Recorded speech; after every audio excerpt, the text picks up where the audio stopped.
Okay, so let's talk about Bill from the Pokemon series. The same Bill that invented the Pokemon box system, the trading system. So Bill was known for being a Pokemon maniac and as being a very well researcher for making the transport system that everybody's known for the capsule system in Pokemon. So it's interesting how, like, in the Japanese version, he's got a different name than he does in the English version. But they actually might. It's possible that they might have named him after Bill Gates because, like, how Bill Gates founded Microsoft back in the day and all that. So if that is as true as it sounds, then I wouldn't be surprised because Pokemon was making references to like other smart people too, and here and there. So there's that. That changed the world. So, anyways, it's also come to my attention that there's a theory that I had a while ago where I was talking about like why was Bill fascinated with trying to turn himself into a Pokemon? Now, keep in mind, Bill's first Pokemon was an Abra, and as time went on, he eventually turned himself into a Clefairy. So maybe he was trying to figure out like how he could invent like turn yourself into an actual Pokemon. It's very possible, well, probably not as likely, even though there's no evidence to back it up. Maybe Bill had something to do with creating Ditto. Maybe he was one of those scientists that actually helped with that. It's very possible that Bill, maybe turning yourself into a Pokemon is really not that hard if you know, like, how to reverse engineer certain things. So maybe maybe there's things Bill knows we don't. He knows people. So it's also possible that I don't think Bill had anything to do with creating Mewtwo either, but because they said all the scientists died except for some of the lead researchers. But it is interesting. I'd say the reason why Bill was fascinated with wanting to turn himself into a Pokemon was because he was probably trying to find new breakthroughs with what goes on inside the Pokemon. Because he's like a Pokemon researcher, while not necessarily the main occupation. He's more like a programmer and a philanthropist. Somebody who gives a large amount of money to charities and all that donate to a reasonable cause. In Bill's case, it's possible that's what he's done because he's made so much money doing what he's done. And if you play a lot of the Pokemon games, I'll talk like every NPC. They always every time Bill's name comes out, they mention how like he's known worldwide. Everybody's like want to know how this guy did it. You know, Huge hero to some people or to a lot of people. So I think he was also trying to make new breakthroughs with trying to turn himself into a Pokemon because while it was done accidentally, he was also researching the concept because he wanted to know how he could become one up until a certain point. With being able to, like, again, if you go back to, you know, Gen 1, when you find him as a Clefairy in the he said one of his experiments went wrong, and it's possible that that's what they meant by that. He actually had what was known as a cell transporter system in his little cottage that was just north of Cerulean City. I was gonna say Celadon, but no, that's not Celadon. So he managed to create something that a lot of people didn't know. And that is proof right there that they do understand how to turn people into Pokemon. So it's very possible that he does know that. Not to mention, it kind of goes back to, like, again, even though this is just a different story, but it does kind of seem weird though, because when I made this video, I remember the Kadabra entry. It said like it happened one day. A boy woke up and it turned into a Kadabra. But it's also weird because Kadabra can be a female too, and so it kind of made me think. Abra.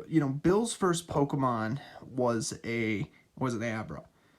No, a Kadabra. Sorry, that was the one Pokemon I was thinking of. Kadabra, but somebody woke up as a Abra one day, or Kadabra, but then Bill had an Abra at one point. So is it possible, even though Abras are very popular and they're cats, but they're psychic cats, is it possible that Abra, that Bill could have been a Kadabra at one point? So maybe we only see him as a Clefairy, but maybe at one point Abra was supposed to be. Trying to think, because I'm trying to think what index number originally Abra was, not just what it was in the National Dexter, but it just seems weird though, because it just kind of makes me think: did Nintendo actually did Bill actually have a bigger role at one point? Did they like Was Bill actually obsessed with the Abra that he caught, that he was trying to turn himself into a Kadabra too? Like, is there a connection between that? Like, so when you see the Pokemon entry where it states that a Pokemon in the Kadabra Dexter entry, was it possible that that's where they originally got that concept for, and then maybe Bill woke up one day and he was a Kadabra, and then he turned himself back, even though probably not though. But it is interesting though, because Abra was his first Pokemon, and then eventually he got Eevees, and that was his favorite Pokemon, and then he started breeding them. Because Eevee's a very hard Pokemon to find, but maybe Bill knows where.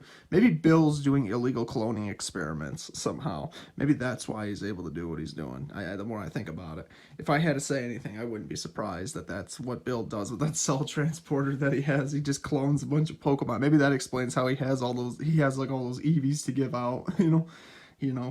They found a way to do genetic modifying.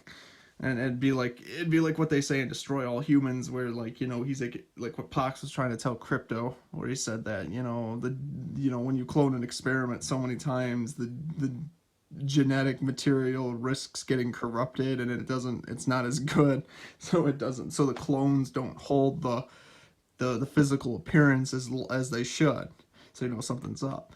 So it's like the same thing in this case. Maybe Bill's cloned so many Eevees that maybe the Eevees eventually are going to need like new genetics. All these offsprings he's created.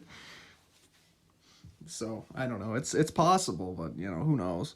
I wouldn't be surprised though. Ditto was a man-made Pokemon, and then they try to take certain Pokemon and they threw the Dittos in captivity so that way they could save the species and all that, because Ditto can rearrange itself and whatever. So you got like all these offspring hybrids of all these Pokemon and all that. That's actually pretty cool. So who says legendary Pokemon can't breed? We'll just create one. It's like that'd be funny though. It's like, now where's my Mew? I need to find him. But anyways, so yeah, I wouldn't be surprised. I mean, it's interesting how they did all this back in the day, but it's, Bill's definitely got, he knows a lot of people, like Celio, the one that he was trying to, like if you play Fight Red and Leaf Green, you know how you help him out at a certain point. So that was actually pretty interesting. I was trying to think what else. Bill knows a lot of people, definitely.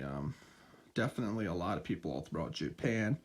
I'm trying to think I forget what his name was in Japanese. I just don't remember how to spell it, but I could pronounce it though.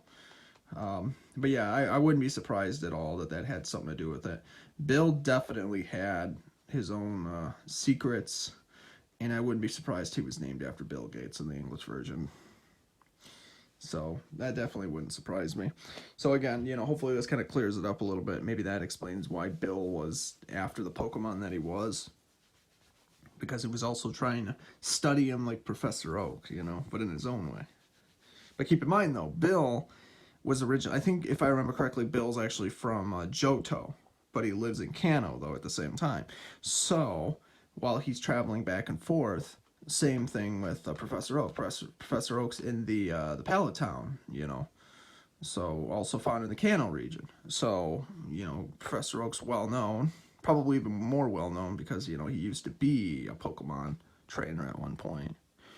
And then as time went on, he originally was, and then he still did something with his life, he became a researcher and he found stuff most people could only inspire to believe, Did no rest for Professor Oak, definitely one of the biggest names in the whole series, and definitely will always be one because he was always there to remind people that, even as a kid, people have dreams, they chase after them, and as they grow up, they live a long time, and they're still succeeding in many different ways.